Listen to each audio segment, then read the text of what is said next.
No, no shot, no shot.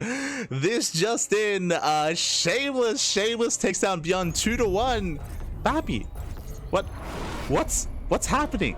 Yo, it's Sparkling Tuna Cup EU edition as Shameless takes down Beyond 2-1, and every Korean player gets knocked out in the first round. That is crazy. No shot, Bappy, no shot. It's a Sparkling EU Cup, baby. Let's go. Spawning in the top left-hand corner of Ruby Rock, we have the Polish Protoss player. We have the blue Protoss representing Offside Esports. Oh, it is Krystianer. And spawning in the bottom right-hand corner, we have the red Zerg player, himself. It is YoungYakov. That's crazy, Packer. That's crazy. Just catching up in the chat. And also, if you're in the chat, you know what time it is. It is Gamba time. Predictions are now open. Place your bets on who you think will claim the series. Best of luck in the chat as we've reached the semi-finals of this month's monthly final here of Sparkling Tuna Cup. And again, it's in a twist of fate as we do open up with the hatch block. Let's go. YoungYakov being a little bit cheeky here, does move out across the map, is going hatch first into a proxy hatchery across the map. So cheeky start out of Yakov. Let's go. Beyond's objecting to the fact he isn't winning the raffle. Clearly true.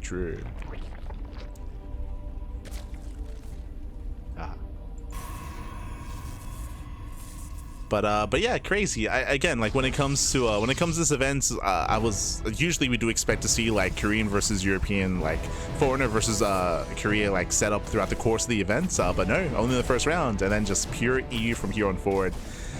Let's go. That's I think that's a first, by the way. I could be mistaken. Maybe Kura can double check, but I don't think we've ever had a full EU semifinals before, even in the Open Cups. Like I don't think that's happened. Like full EU semis. It's a first. But here we go. For now, 2-gate opener, double pylon as well. So Krystianer, there's a very strong reaction to the initial proxy, bearing in mind that YoungYakov, he went for a late spawning pool. So this is not a rush. Remember, this is not a rush. This is not an all-in. This is just designed to force a reaction and to delay the economy as we cancel. Again, you just cancel the hatchery,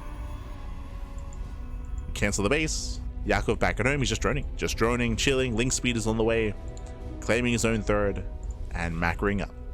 And Krystianer, he is stuck on a one base setup for that much longer.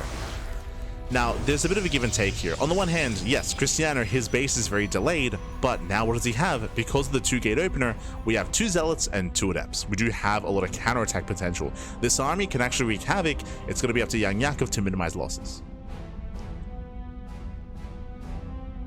Here we go.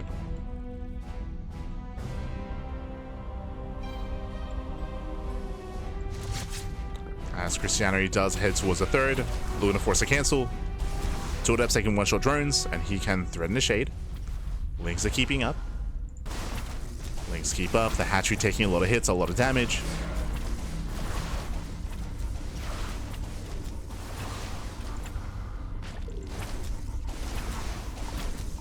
And that is going to be a cancel. Nice pickup. Does force a cancel. And with that, Yakov, he's at least contained on 2 bases, but so far he's been able to drone up quite freely here. Link speed is almost done, and now he can collapse on the adepts. Oh, does collapse in. Oracle arrives just in time. Nice pick up here by Krystianer. Very nice. And he'll get another cancel. Another cancellation. Containing the Zerg player, punishing the initial opener. As the third base is heavily delayed. And we have a back and forth. Initially, YoungYakov did well for himself delaying the expansion, but likewise, Krystianer has done the same. He has done the same. As long as they don't find the adepts, there was a recall back home. Adepts themselves made it back. And Krystianer confirms the location of the third base. And behind this, going for a Robo follow-up, which gets scouted immediately. So Robo here on the low ground, Twilight Council in the main. I imagine this is for a delayed Archon drop. We see this quite commonly from Krystianer. He's very fond of going Robo into Twilight Council, into Templar Archives, into War Prism, into Archon drop across the map with High Templar. It's a very common build amongst the Polish Protoss players, and yep, there it is. Delayed Archons. Let's go.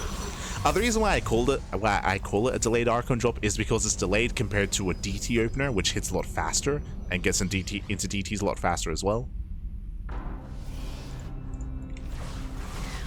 This, of course, incorporates Archons with High Templar instead. It's more of a macro opener, as it allows you to gain map control and take a third. Meanwhile, Krystianer, he's hitting the third base once again. We'll see what he can get done. How many Lings are there? 20 Zerglings. But there are plenty of Zealots here to help support. Oracle as well. And we'll see if we can get into the mineral line. Gets one. So far, one drone goes down. Lings, they attempt to surround. The Oracle is here to punish. Ooh, but the Oracle is zoned away. Despite that, all the Lings do fall. Still a better trade for Krystianer. He wants the Queens. He wants them. Ooh, sounds like Rick Sands. Yeah, here Rick Sands, but here come the Archons. Queens are getting low. The Archons are coming. He wants them, papi. They're almost here. Ah, casito. Yeah, clutch transfuse the Queens. They barely survive. The Archons come in, and he wants those Queens. He wants them. Settles for some drones. He does it. There we go. One Queen goes down. He gets one. He gets 6 drones. He pulls away. At the same time, Lings, they get across the map. There's nothing at home to defend. The Oracle was thrown away earlier. So nice pick up. Gets a pylon. Nice pick up, but still, YoungYakov, he's struggling to keep up. And Yakov himself going into Aspire, going to Muta play. Bold move. Bold move.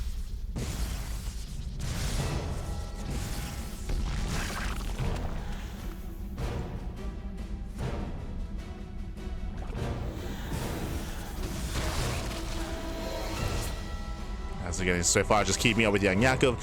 What this opener does allow you to do here is, as you can see, it gives you map control. It allows the Protoss player to harass while also keeping the Zerg player busy. If they're busy back at home, Archons, they can of course threaten the mineral line.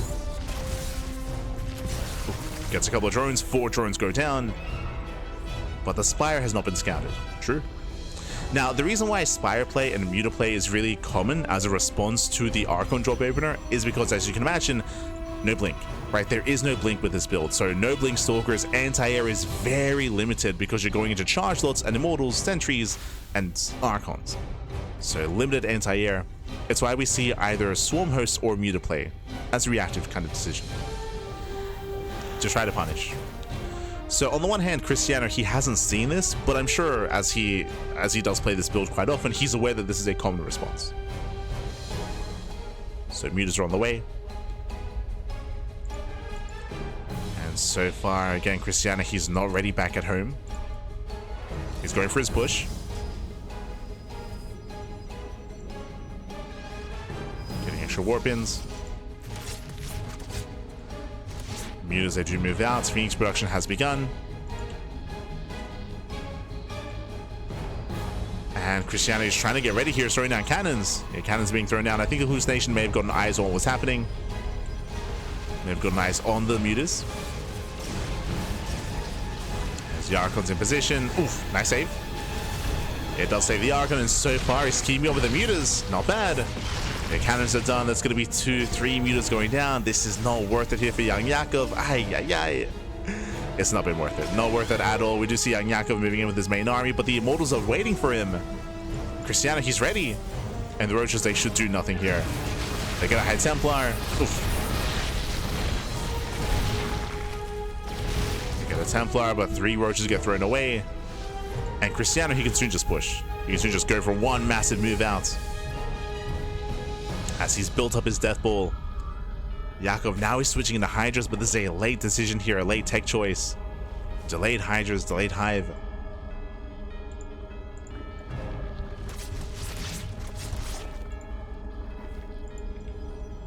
Krystianer just waiting for an extra wave. So got 2 more Immortals on the way. He's going to get up to 7 Immortals. Prism into the main.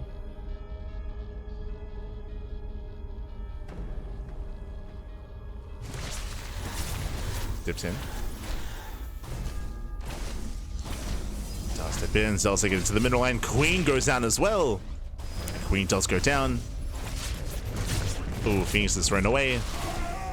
And Krystianer, he's still not pushing. This is concerning me a little bit here. If Krystianer is too passive, what do we have on the way? Lurkers, right? Lurker Den is in production. Hive is on the way. If given time, YoungYakov can stabilize. But Krystianer, he's not giving him that time. Here we go. Here comes the push. Storm is done. Again, he's got 7 immortals. It's a heavy immortal count. Ay, ay, ay. And I believe YoungYakov shouldn't be able to stop the army. He shouldn't be able to stop this. Not without lurkers. Zell warping into the main. The warping does complete. Oof. Yeah, brutal storm. Brutal force. Oh my god, the force swords are crazy. He looks down the army, kills the expansion, and he can just keep pushing. You just keep pushing from here. You see Yakov trying to mess up Lings, trying to mess up Hydras. Krystianer did lose his warp prism, true. So he has no way to reinforce. Oh. Yeah, he cannot reinforce, but it does not matter. He just stutter step in. And Snowball from here gets into the mineral line. Takes down 16 more drones. He's bleeding out a couple of Archons, okay. Archons are going down. He needs that buffer, needs that support. He needs Warpins. Oh. And here they come. Yeah, here come the reinforcements. That's all he was lacking. Just Zealots, Archons. They have arrived. Ooh, Biles are connecting. But Yakov barely has a standing army. The final army here, 3 odds. 3 lurkers. He's down to 3 lunkers, Pat. But he's got 3 observers. And Krystianer, he's done it. He's done it. He steps in. GG gets called. Well played. And Krystianer takes game number 1. Whew. GG. GG, well played. Krystianer, again, he was able to, in a way, kind of turn water into wine. Oh, as a reminder, winding it back, we did see the YoungYakov did force a really awkward start here from Krystianer, who was able to force an awkward start. He was able to delay the expansion and disrupt the opener, but Krystianer, he was able to do so much more in the follow-up with his Zealots, with his Adepts. Oh.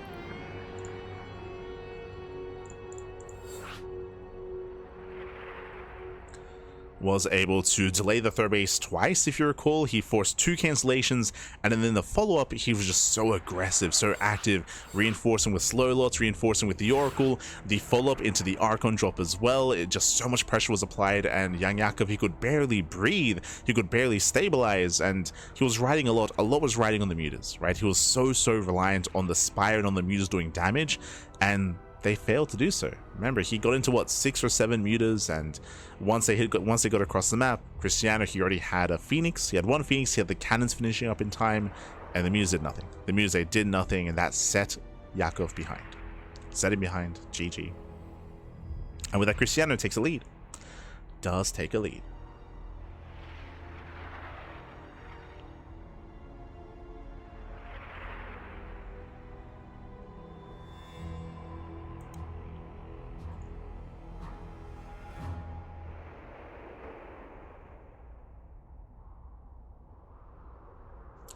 As we're getting into the second game.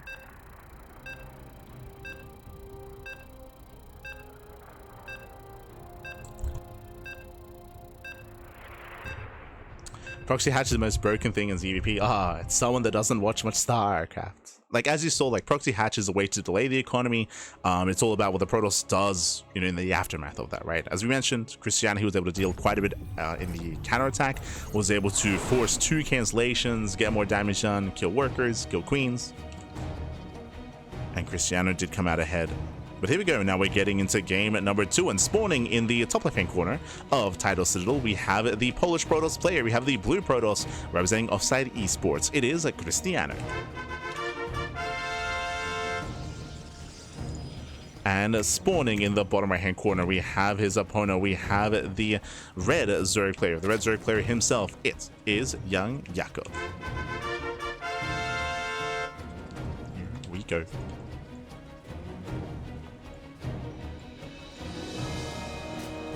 The best way to defend puts you 5 workers behind. You should proxy hatch every game. It's also really important to understand, especially to newer viewers of StarCraft, The soup does lie. The soup does lie in a sense that a Protoss player should have, in general, a lower worker count than their opponent. In a ZvP, that doesn't necessarily put them behind. Usually the Zerg player wants to be up a base, wants to be up in workers to be equivalent with the Protoss army, just because of how armies work, how economies work, how they kind of have these kind of interactions. It is important to understand. Likewise, like the soup does lie when it comes to how armies are like calculated, right? Like a heavy roach army is high in supply, but it's very low tech. It doesn't scale too well into a longer game, for example. That's why in the last game we did mention how YoungYakov, he had to buy time to get into lurkers, but his lurkers were delayed because of the muta play, as a reminder, right? Like that set him behind because it meant that his Hydrodem was delayed, his hive was delayed, his lurkers were delayed in favor of mutas, whereas he had to get out of roaches into lurkers to compare and to compete against a more immortal Archon heavy composition. Like one army isn't like equivalent to another just in numbers, right? But here we go. We're going to be loading into Title Citadel, going to be loading into game number 2. And so far we do have YoungYakov making an extra pair of lings here. Okay, eyes are on our Zerg player. This time going for a standard opener. We do see Krystianer does go for his own standard build. This time is able to expand on location. There's no hatch block or anything of that sort. Again, it didn't really work in favor of YoungYakov earlier. And the resistance by ground is longer on Title Citadel, so it's harder to pull off a block like that compared to Ruby Rock or Tourmaline. On smaller maps, it's more viable just because the drone gets across the map faster to block and to disrupt. Lings do fan out.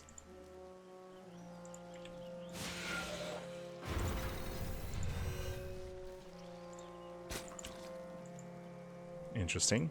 Bearing in mind that YoungYakov did make extra pair of lings, and now we have even more lings on the way. Okay, SC2 building up to 10. Yeah, 10 lings. And we'll see if we can slip in and get into the mineral line. Or even get on top of the pylon. Lings are getting in position.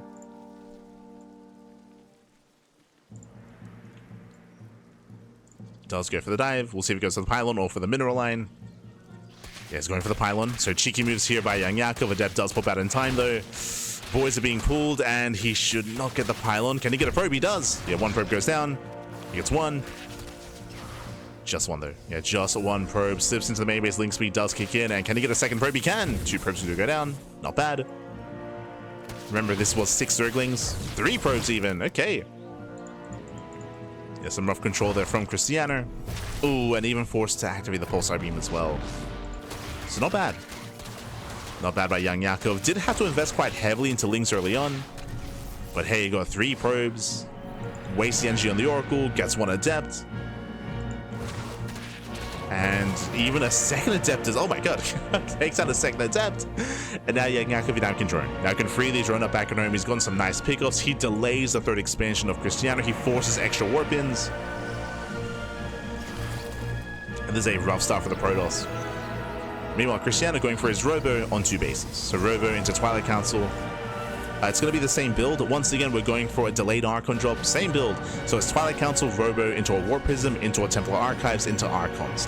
But this time, the early game has gone in favor of YoungYakov. This time, Krystianer doesn't have the momentum he otherwise did in game 1. Ooh, and he overextends. He overextends with the Oracle. Massive pickoff. Ay, ay, ay. It's going to be Lair first out of YoungYakov. He's going to rush into the lair, checking his vision. YoungYakov, he did scout the Robo. And he saw the lack of 3rd. He knows. So Yakov, he's aware of the build. He's aware of the build. He's getting his safety Roach Warren, taking his gases. And Yakov, he has a much cleaner start this time. And there's a lot of riding on these Archons for Krystianer. And honestly, he shouldn't get anywhere near as much damage this time.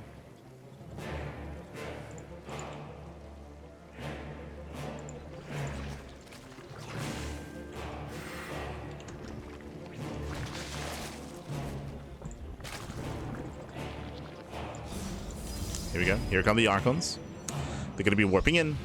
And again, their goal here is to get into the mineral line, get some drone kills, threaten the queens, deny some of the creep. But last game, we saw that this was in conjunction with the Oracle harass and with the Adept harass as well. This time, they're on their own. And this time, there's no support. We'll get an Overlord. Gets an Overlord. That does supply block. Ooh, that supply block YoungYakov quite heavily, actually. 3 Overlords on the way. Very nice juggling. He can just pick away at the roaches. Gets 1, gets 2. Can he get 3? Not quite. There we go. Does get a 3rd roach. Behind this, building up his Immortals. And once again, he's going for the same kind of style. Same composition.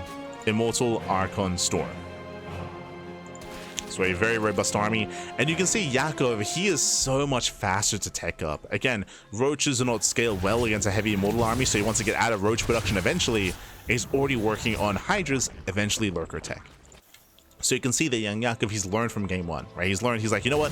I'm not going to mess around with mutas this time. I'm not going to risk it with muta play. I'm going to just rush into Lurkers as quickly as possible to actually have a standing army against the Immortal Archon. And again, this time the Archons, they're getting some pickups here and there. They do get a queen,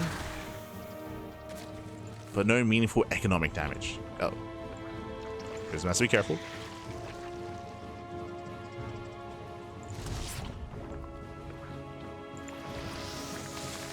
As there it is, there's that Lurker Den. YoungYakov, he's almost there. He's almost at Lurker tech. And Krystianer, he's kind of missing his window. He's missing his timing.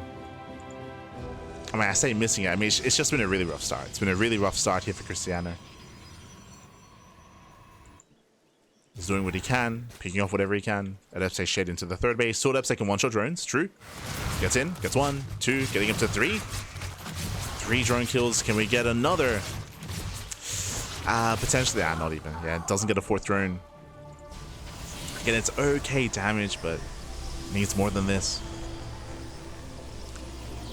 Overseer scouts the storm.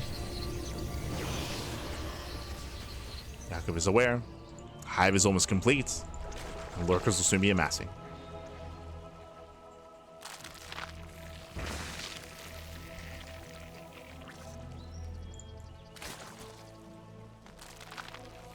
Didn't delay the 3rd because Norco into Archon drop build. Oh yes, we did mention that.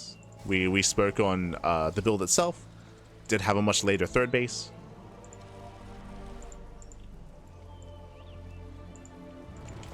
As we mentioned, this is the same build as game 1.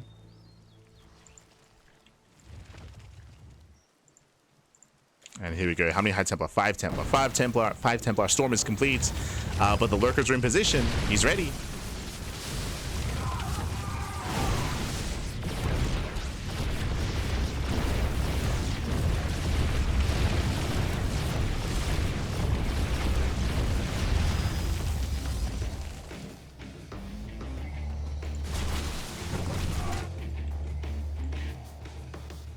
Okay, that's so I was curious to see how Krystianer was going to try to get out of this, because again, he's in a rough position here. He's not able to achieve too much. Yakov is maxed out, Prism is denied, and Krystianer is trying to rush into Tempest. He's rushing into Sky Toss. It's a bold move. We'll see if he can get there.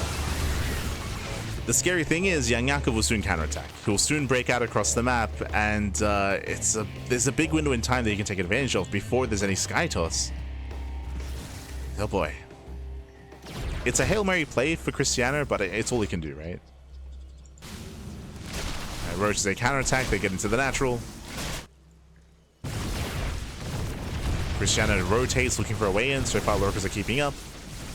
And here comes the Nidus into the main. The Nidus, Pappy. Oh, and the Roaches are still excelling here at the natural. They still trade well. The Nidus will complete.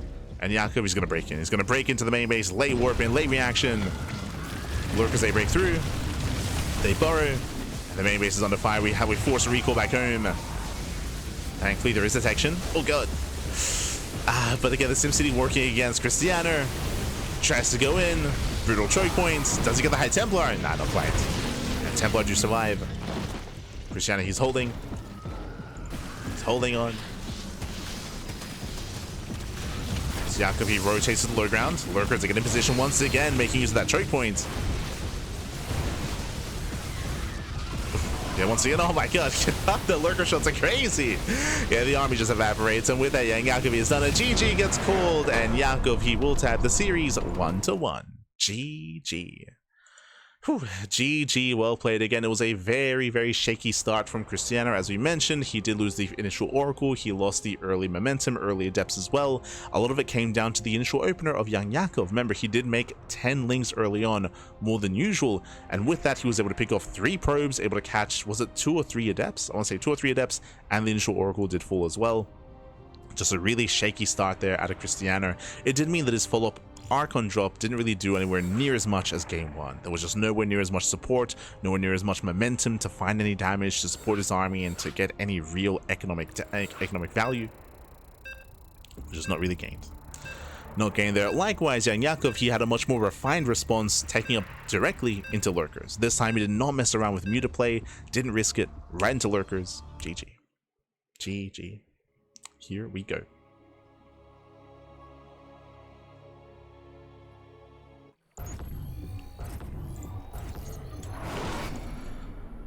And spawning in the top left-hand corner of 10,000 feet, we have the Polish Protoss player. We have the blue Protoss representing Offside Esports. It is Krystianer. And spawning in the bottom right-hand corner, we have his opponents. We have the red Zerg player, the red Zerg player himself. It is YoungYakov. Hello, and welcome to 10,000 feet. 10,000 feet is a much more aggressive map in the map pool, one of the shorter, if not the shortest rush distance map in the map pool. We checked earlier, and I believe it is shorter than Ruby Rock and shorter than Tourmaline as well, and the goal here is to hatch block. Let's go. We spoke about this, how this is less viable in some of the larger maps. Oh, sorry, my apologies. I assumed hatch block. We are going for the proxy hatch here at the third base location. Let's go. Let us go. Now, one of the unique features of 10,000 feet is the mineral wall. We have a wall here of minerals, which does give access to the natural expansion. And if Krystianer does not check, if he does not scout, then YoungYakov can just flood and all in straight into the main, or straight into the natural base through this wall.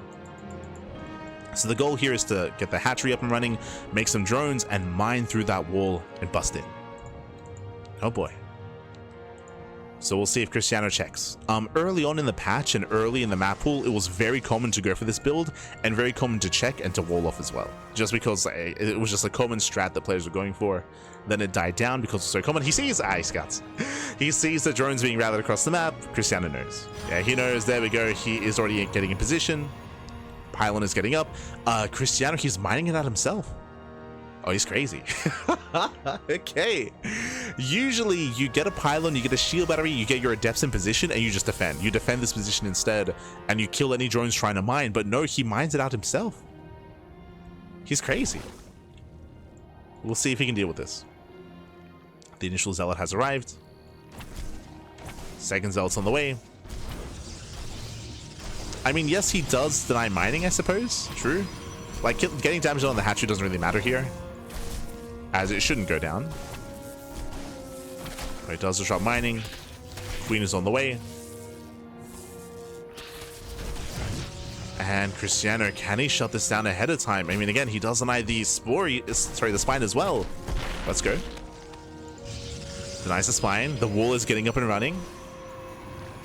And yes, so far, this reaction, I mean, it's been solid here from Krystianer, as this is meant to be a spine rush alongside this. Yeah, Jesus.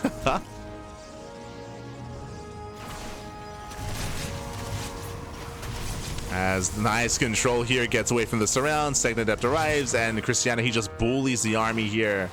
Oh my god. Yakov, he can't do anything. He's waiting for more lings, waiting for a surround. Nice control once again, gets into the mineral line, denies any kind of setup. The queen is almost dead. Jesus. And yeah, Krystianer, he's done it. He defends very beautifully here. Snipes the queen. No spines, no drones, no nothing is here. The queen pops out, but is going to get surrounded. Krystianer, I don't think he's lost anything, right? He's lost one probe. Like, the control here was crazy. Finally, one adept goes down. Finally, one adept falls, but again, so efficient with his units, so fluid with his play. And with that, Krystianer, he'll take a lead. Like, this is not going to be dealt with. Like, no shot. No shot, the army's going to go down. Gets another queen. And again, a very proactive style, a very proactive response. Very proactive. Score?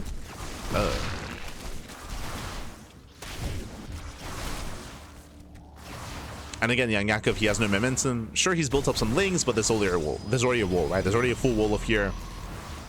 More adepts are amassing. Does surround 1 adept. Not bad. Surrounds 2. 2 adepts go down, but it costs so many Zerglings to pull that off. And again, Yakov, he has nothing else really here. He can maybe try to surround this army with those reinforcements. He's going for it. He's too soon. Yeah, he's a little bit premature. He was trying to time it with the lings, with the eggs. Didn't line up.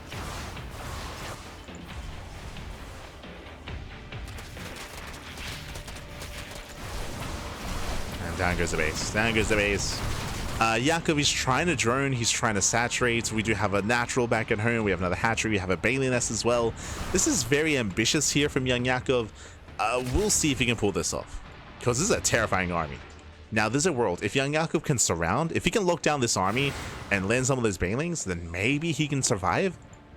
But I don't think he has the army supply for it. He doesn't have the gas for it, let alone army supply. How many Bailings can he morph in? 5. Oh boy, 6. Okay, so 6 Bailings are morphing in. If Krystianer isn't paying attention, and if the Bailings connect, oh. Okay. Thankfully, there we go. Pre-splits. He pre-splits. He's gonna be fine. Avoids the splash damage. Bailings do what they can. They kill 1, 2. That's gonna be what, 4 or 5 adepts going down. Now they can clump up. Yakov, he does hold. Okay. Does clean up the army. Impressive. But Krystianer can just chill. He can just drone. He can just probe up back at home. Ooh. Rallies into the lings. Yakov can now saturate.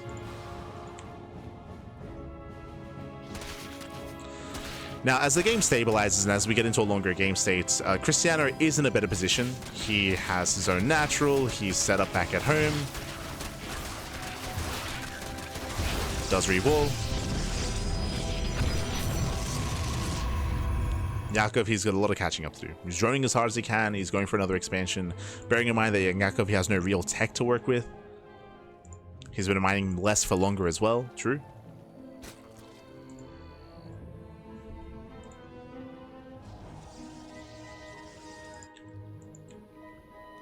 And we'll see if YoungYakov can make some magic happen.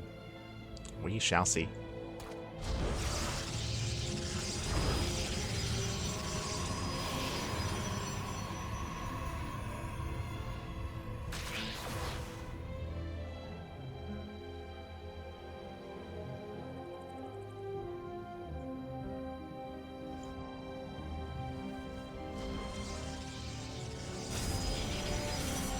From here, we're going for the follow-up. Stargate into Robo. Just setting up back at home. Krystianer looking very comfortable. We'll see if YoungYakov does cut workers at any point. We'll see if he does cut workers at 2 base saturation, at 3 base saturation. I'm curious to see what his plan is going to be. Does get into melee upgrades. Okay, bold move. Let's go. As Krystianer is getting into a heavy gateway count here on 2 bases. And is once again going for the same follow-up here. So Stargate into Robo Twilight Council. It looks like the same overall kind of like goal or trajectory. 3 games in a row. Going into an Archon drop.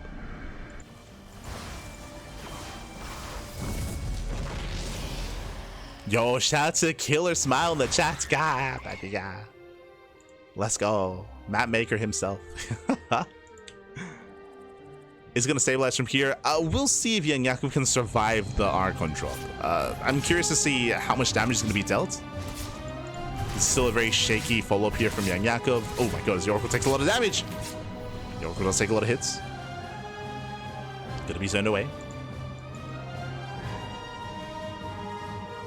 Here comes the Temple Archives. The Archons are coming.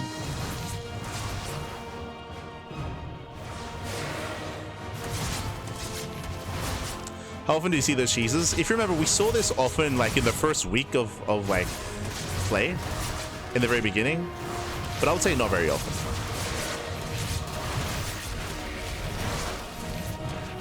Like during the TLMC era, we saw this a lot more. Oh, but here we go. SC2 shade in. And drones are just getting picked away. 10, 11, 12 drones going down. Critical damage. This is what we spoke about. We spoke about, is YoungYakov going to be able to recover? So far, the answer is no. Like, again, like, he's just been in a really rough position trying to stabilize after the failed proxy. You can see Yakov is re-droning, and we're not done because here come the Archons. The Archon follow-up. Oh, he wants the roaches. He wants them. So far, the roaches, they hold their own. Lings, they get across the map. The Oracle's in position. Nice energy overcharge. Lings, they will still get 4 probes. 4 probes go down.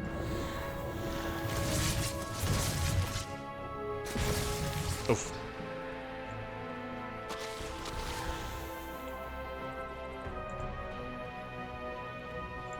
Gets 4 more workers. And Yakov on 3 bases. He's trying to rush into Hive. Infestation bit, Hydrogen. Very tech heavy here. Really ambitious by YoungYakov. Ay, ay, ay. We'll see if he can get there. Oh boy. Oh, let's go. Bane's welling in. No reaction. No force field. Up. No force field. He gets in. Very nice. 13 probes go down. Okay, Yakov. We're coming back. We're coming back. 13 probes go down. Krystianer, he had the units to defend, but no reaction. Krystianer, he was distracted. Has Bailey's to do waddle in again. 16 probes in total. Archons at the same time, they get into the mineral line. Yakov pulls away. Yakov, he pulls away. Here comes the lurker den. Yakov, he needs a little bit more time to get into lurker tech. He's almost there. He needs more time. And despite the better start for Krystianer, despite him being ahead, I mean, again, he's losing that lead. He's still building up a very strong immortal account, and there's still going to be a window in time where Krystianer can kill Yakov before lurkers amass. And here he comes. Essentially, it feels like Krystianer's all in. Yeah, Krystianer, he's all in. He's undersaturated on 3 bases. He's not probing. I mean, Krystianer supply blocked. Now is not the time. The supply block. And Krystianer, he will strike before lurkers, and this can kill. This can kill. Remember, the lurker den is not yet done. YoungYakov, he is vulnerable. He's exposed, and here comes Krystianer with a terrifying army. Takes in a Ravager, gets a Roach, bullies back the Queens, catching out 3 more Roaches. And 3 more Roaches go down. And again, the soup lies, right? YoungYakov, he has an inflated army supply. But we need those reinforcements. There we go. Extra Stalkers, extra Sentries, base goes down. Once again, locks in the army with the force fields. And Krystianer, he's doing it. Yeah, he is doing it. He just shuts down the Roaches. Roaches, they just melt before the Mass Immortal. So many Roaches go down. And YoungYakov, he almost but failed to stabilize. He failed to stabilize, failed to get into lurkers. Here we go, we have 2 lurkers. They just morph in. Let's go. We got 2 lunkers to survive, no detection. We can just avoid it. We can just avoid it. We can just walk into the natural. Gets 1 lurker, there's 1 lurker left. 1 lurker remaining. We got the slow lots waddling in. Let's go. Yakov, is he holding? Can he survive? 7 more Hydras on the way. Yo, I think he is. He's holding on. He's holding on back. Just barely. The power of the lurker. I say that, but Krystianer, he's going to be warping another wave of units. This time, charge is done. Charge is complete. And we have 2 more lurkers morphing in. So 3 in total. 3 lurkers in total. But now there's an observer. Files, they... Ooh. Don't quite connect. Yeah, detection has arrived. Lurkers are getting focused down. And he's not going to make it. It was close. No. Yeah, it was close. It was so close. YoungYakov, he almost held on, but GG gets called. And Krystianer, he takes the lead in the series 2-1. GG. Whew. GG, well played. Krystianer does take a lead in the series, and he is 1 game away from making it to the grand finals. Una más, papi, una más. Let's go.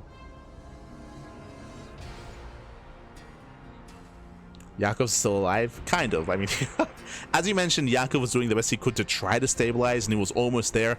A big moment, of course, was Yakov getting into the middle line with the Banelings. Like, that was a big moment for him that essentially forced the all-in. It also meant that the push was weaker than normal, right? There were less warp-ins, there were less reinforcements, so that was a big moment for Yakov, and he almost stabilized. He almost survived after that Baneling run by. He needed a little bit more time for extra lurkers.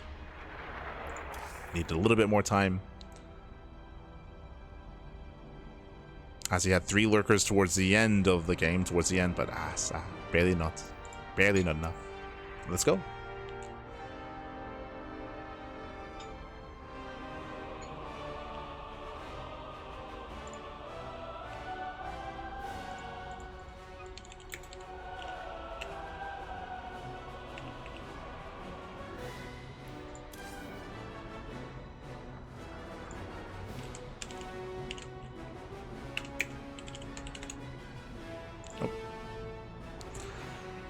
As we are getting ready here for our next game.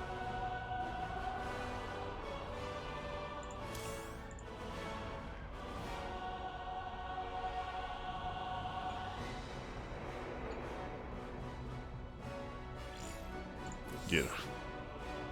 Okay, we're going to be loading into White Rabbit.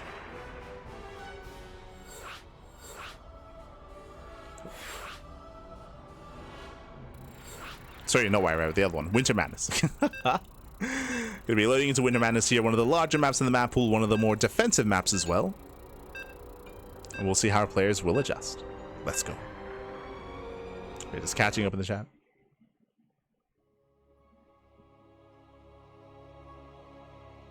Remember, it was a lot of limited MMR ceiling tournaments? You mean in the TLMC era? Question mark. I mean, we were running our tournaments, of course, using these maps, and we did see a lot of the proxy shenanigans from players like Yakov, like Shin as well, but that was just early on. Like, that, I would say that's died down. But I would also say that that the sample size is very low for ZvPs on 10,000 feet, just because of just the low amount of games that there are of ZvP, right? Like, I'm sure you know this, but I mean, it's even in this tournament, there's only one Zerg player, right? There's only one Zerg player in the tournament, so the amount of ZvPs and the amount of Zerg matchups and Zerg games on these maps are very low, so it's I can't say with confidence that like we see that very often, or not often, just because we don't really have a large sample size, right? But here we go. Spawning in the bottom right-hand corner of Winter Madness, we have the blue Protoss player. We have the Polish Protoss representing Offside Esports, leading the series 2-1, and 1 game away from making it to the grand finals. It is Krystianer. And spawning in the top right-hand corner, we have his opponent. We have the red Zerg player, the red Zerg player himself. Down in the series, we'll see if he can recover and wave that Zerg flag at least a little bit longer in this tournament. It is YoungYakov. Here we go.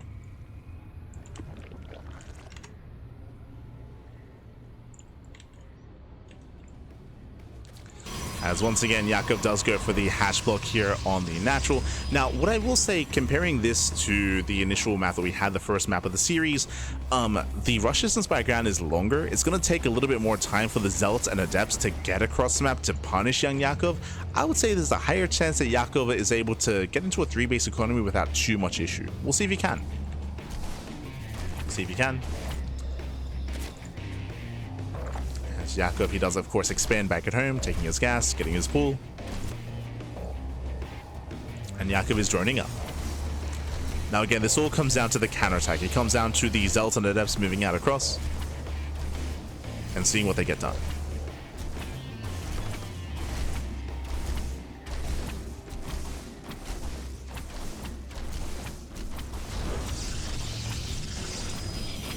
So here we go.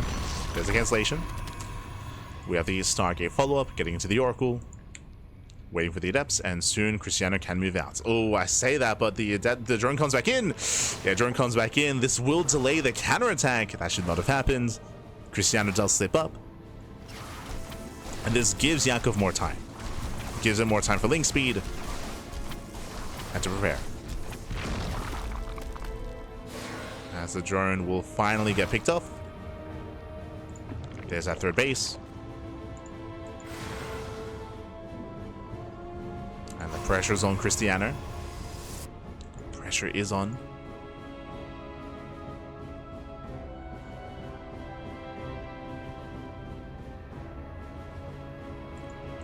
As you mentioned, now we have 10 links on the way. This time we have plenty of health, plenty of progression here on the expansion, and there should be no cancel. Not this time.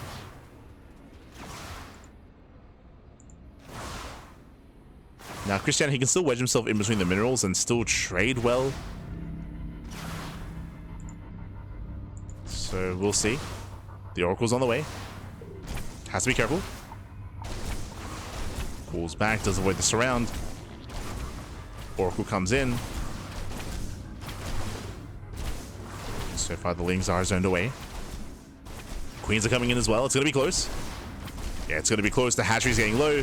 Can he force a cancel? Oh, it's going to be close. Can he get it? He can. He can. He will. There's a cancellation. Very nice pick off. Link speed now kicks in. We do not quite get this around. There we go. Gets one Zealot. Takes down the Zealot. Takes down the other. And Yakov, he will shut this down. He will clean this up, but that's after losing the expansion. Very close. Whew. Okay. Krystianer, he's not done. He's not done. Here comes the second Oracle. He wants a queen. He gets it. Queen goes down. He gets one. Does he get the other? Oh, it's going to be close. And looks like he will. Wow, both queens go down. Takes down both queens. Takes down 8 Lings. And back at home should be fine. Back at home he has a full wall off. So very nice damage here from Krystianer. I was convinced that he was not going to get the cancel, by the way. There was so much more progression. There was so many Lings, the queens as well. But alas, it was barely not enough. Now Yakov is in a rough position. Very rough. And what's scary is that here comes the Archon drop. Not just that, but if Krystianer can keep these Oracles alive, he can support the Archons as well. So we'll see if he can. Gotta keep him alive. Oh. Also, I do apologize about there's like a stutter here and there in game. It's like the EU server is dying a little bit. Ooh, nice run by. Delays a third. I mean, again, the third base was already late in regards to this build, so now it's going to be further delayed. It's a nice run by here by Yakov.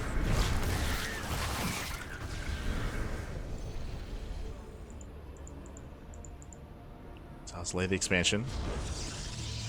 Prism is on the way. The Archons are coming.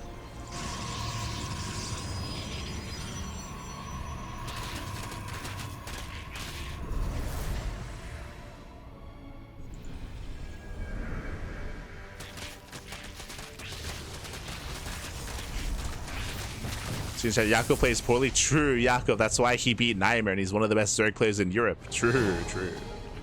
Copium. Watch yourself in the chat.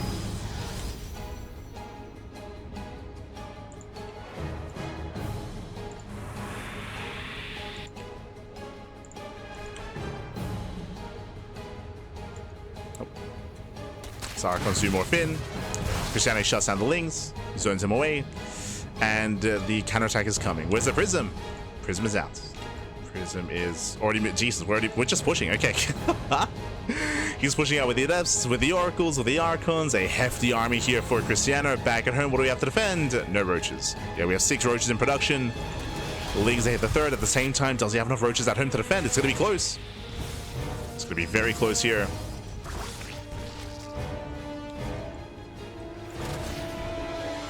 Yeah, Zing, sure they're harassing, but that doesn't matter. Krystianer is going in.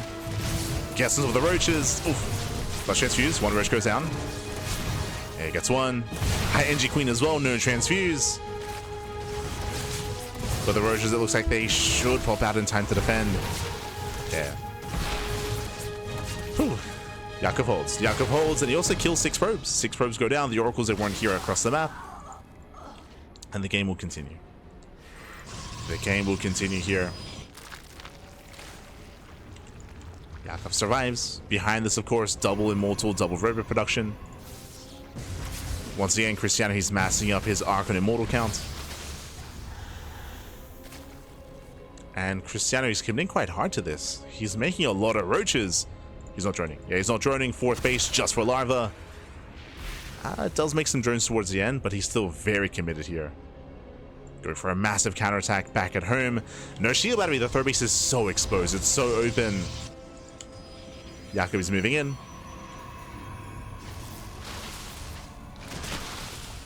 He's going for the kill, going for the third, and he will get it. Yeah, massive pickup. Kills the expansion, now going for the immortals as well. Gets one. Oof. Gets an Archon. It's going to be an expensive trade, and he may just trigger an all-in. Oof, as he will not escape. A nice shot leading by Krystianer. So Krystianer, he may have lost the third base, but we've been in this position before. I'm thinking about the last game we just had, of course, on 10,000 feet, with Krystianer losing his economy, losing all of his probes, and then being forced into a 2-base all-in. So we'll see if YoungYakov can survive the counterattack. He's massing out more Lings, more Hydras. Krystianer, for now, he's staying home. Staying back at home with his main army. Yakov is spotted.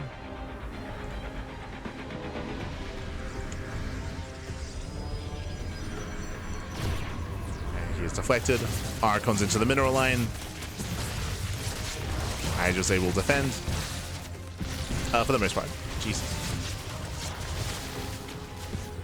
So far, nice control by Krystianer. And we'll see if Yakov can stabilize and once again build up into lurker tech. We saw that last game he barely wasn't able to get there in time. He morphed in 3 lurkers and that was not enough. Roaches are being thrown away. That was how many? Handful of roaches are thrown away, and here we go. Here comes a massive move out. What do we have to work with? 5 immortals, 5 immortals, 5 archons. We have the war prison to reinforce. We have the archon still, sorry, the oracle still alive. Let's see if Yakov can survive. Once again, lurkers are going to be a non-factor. Oof. Oracle's thrown away.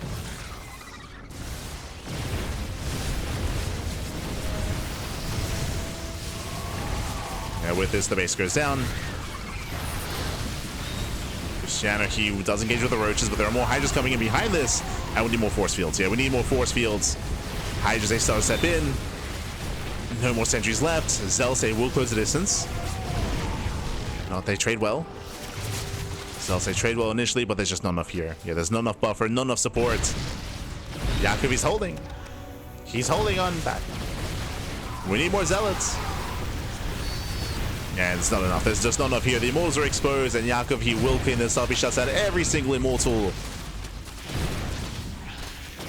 Yeah, if only there was another wave. And now Yakov can embrace lurker attack. Now he can defend, he can survive. As long as he doesn't ever extend. Has to calm down. And the upgrades are coming. We have lurker range on the way, adaptive talents as well. Yakov is almost there.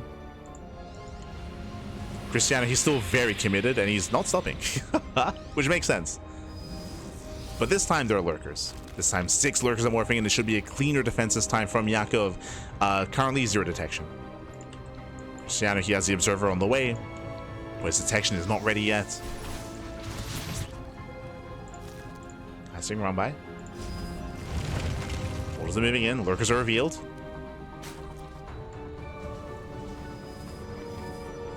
And as the lurker count gets higher, that's when things look worse and worse for Krystianer. So far there are 6. We have 2 more on the way. That's going to be 8 in total. And again, this is looking dire.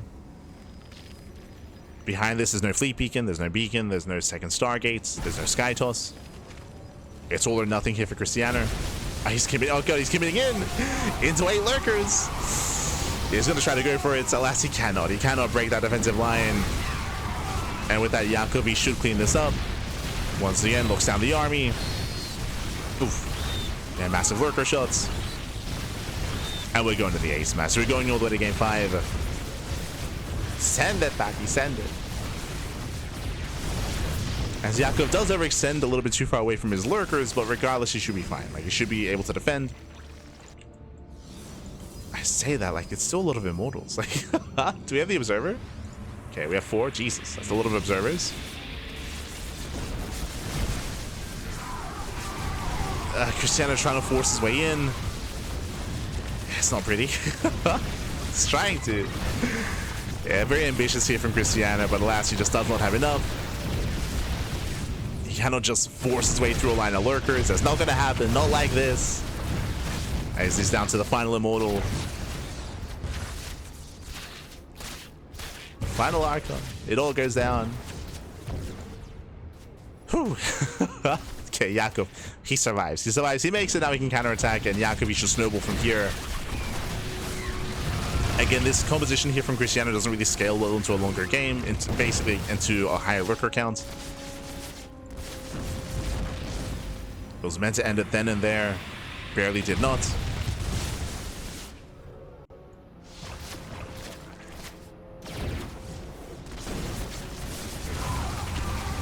Once again trying to make his final stand. Rushing into lurkers. And he will break through that initial line. Okay. Takes on 4. 5 lurkers. Nice pickups. He just doesn't have enough units here though. Just not enough zealots. It was an impressive fight here out of Krystianer, but there's only so much he can do.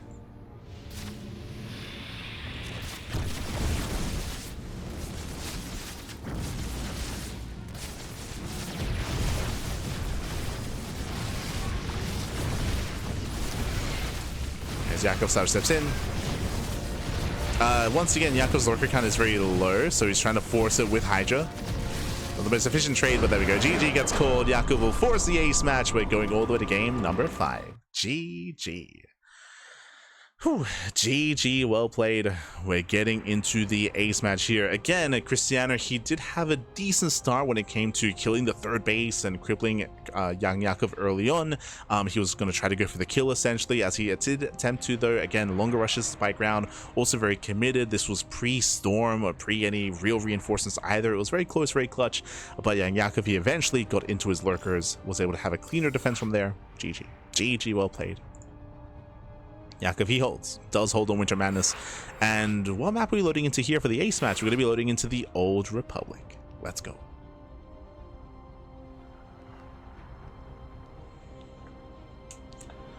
Oof.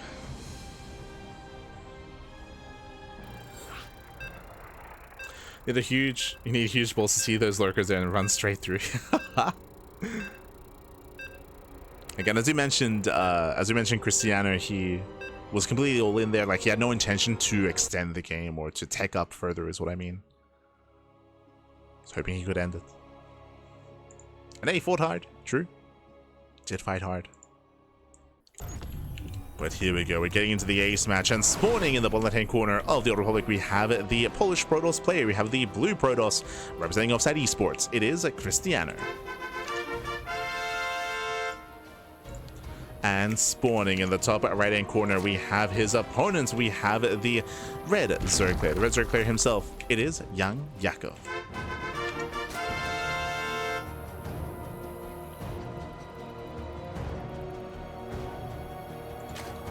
Here we go.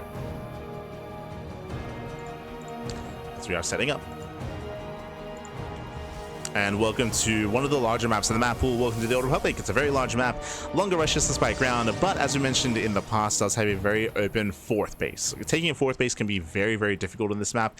I will say that Krystianer, he is very 3-base heavy. Like, very often he's going for these big 3-base pushes and all-ins. He isn't really looking to get into longer game states, so the fact that the fourth base is difficult to take may not matter to Krystianer. May not matter. As once again, we do have a standard opener here. Once again, we do see Krystianer going for the pylon block. He will delay and he will force the unnatural natural, and there is no hatch block across the map.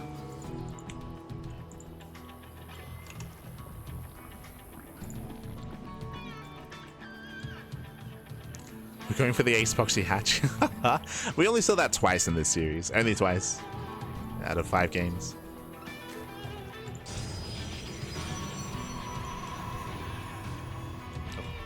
I guess technically 3 times if we count the game on 10,000 feet. True. Which was done a little bit differently.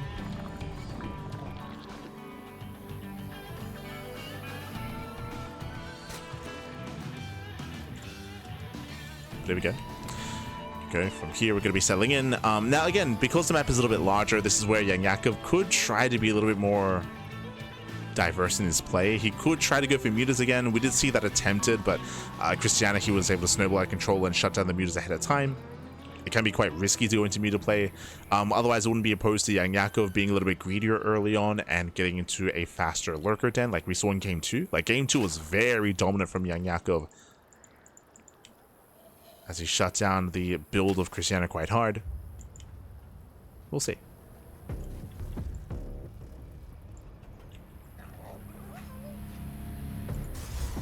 Definitely matters. These maps feel Zerg favored, wide open.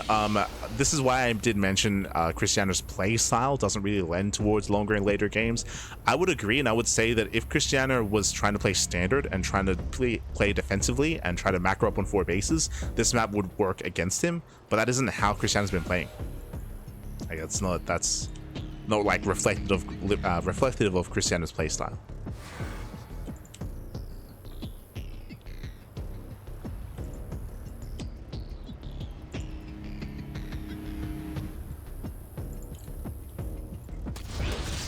Yakov does poke in once again as Krystianer moves out, so the pylon is under fire. Ooh, as YoungYakov, he does make extra links behind this. Nicely done. Denies the warp gate. Oh, good. The warp gate is delayed. And this will slow down Krystianer. Delays warp gates, contains on 2 bases. Once again, though, we expect Krystianer to stay on 2 bases a little bit longer here. It's been his go-to, and we'll see if he goes for the same build again. As we do get 1 probe. 1 probe goes down. Lings a poke in towards the 3rd base. This time Krystianer's in position. He has a wall. A setup. Krystianer, who will defend.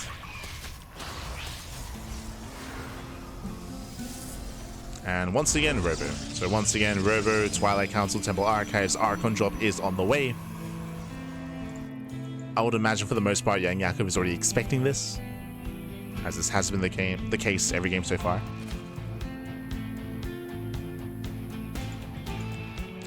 But I will say, because of the early aggression from YoungYakov, this means that we've seen less aggression from Krystianer. So there's been less pressure on the Zerg player. The Adepts have been stuck at home for that much longer, and just now moving out.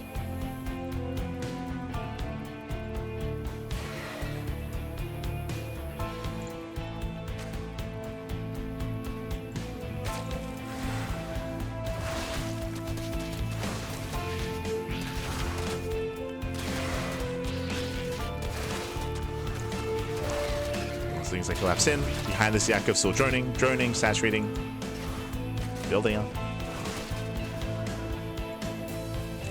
Yakov is going lair first this game. Interesting. He's going lair first. We're not going into an early Eva chamber to +1 melee. You have my attention. With this could be just a heavier Roach Hydra composition instead, which is safer, for sure. It's a safe way to play.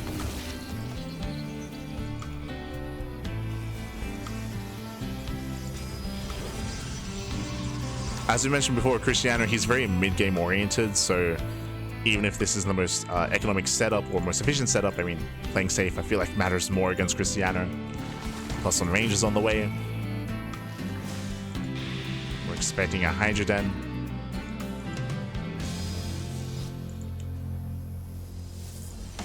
As Krystianer, he does have the Oracle. Despite that, probes will go down. No shield battery.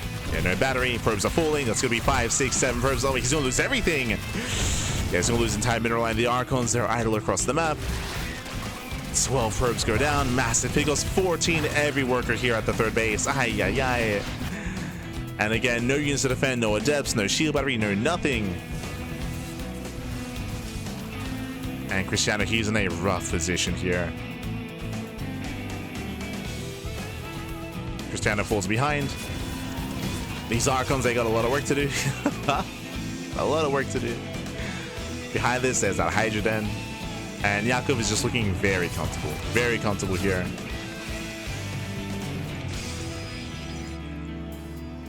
Building up into Hydras. There's the Infestation bit. We're building up into Lurkers as well.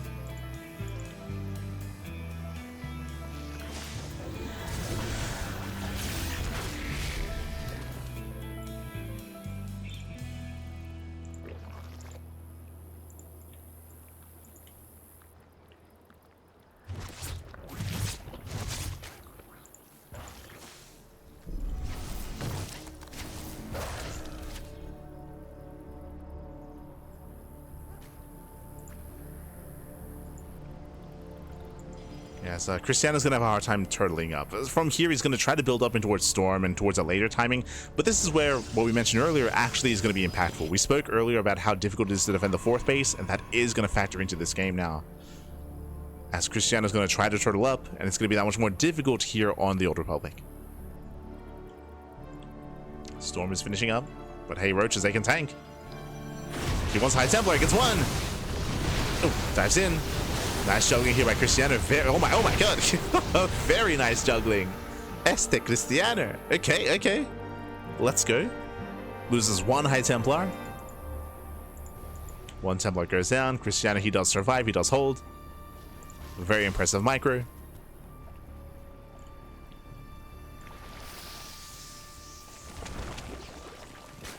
I do want Yakov to win. He's been showing some stellar SC2. Yeah, I would say that Yakov is like, what, top 4 Zerg player in Europe?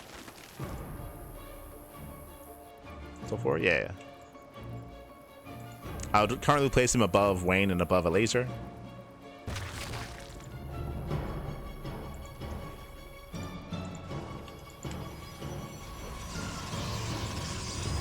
Well, Yakov, he beat Rogue the other week. It's like 2 weeks ago he beat Rogue. Here he beat Nightmare. Been on that grind.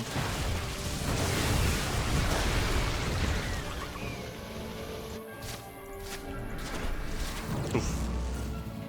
Shorko is going to be sniped.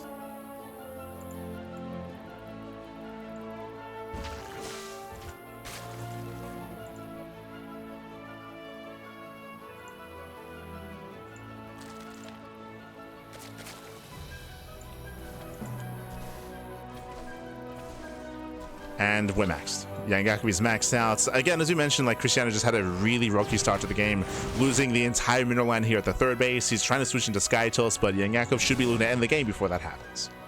He's here to end it. It's going to be here to close things out. It's going to have to be a very impressive defense here by Krystianer.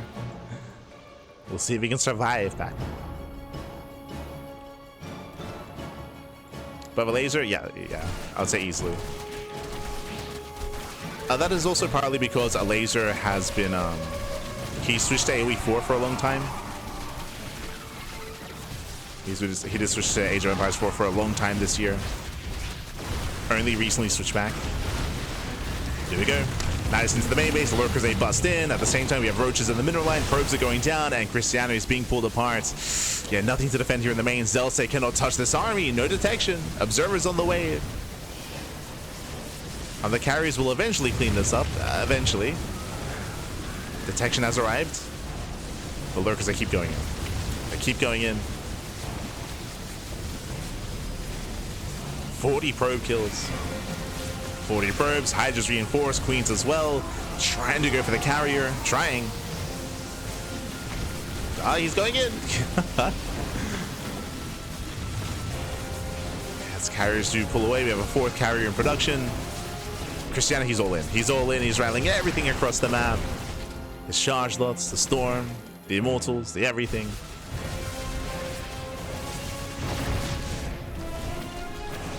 He's pushing across. There are some Lurkers to defend. Observers a little bit far behind. Oh god, the Lurker shots. No, the Lurker shots are brutal. That's what, 5 High Templar getting picked up. Crazy shots. Losing so many Templar. The boys are being pulled. There's barely an army left. No storms remaining.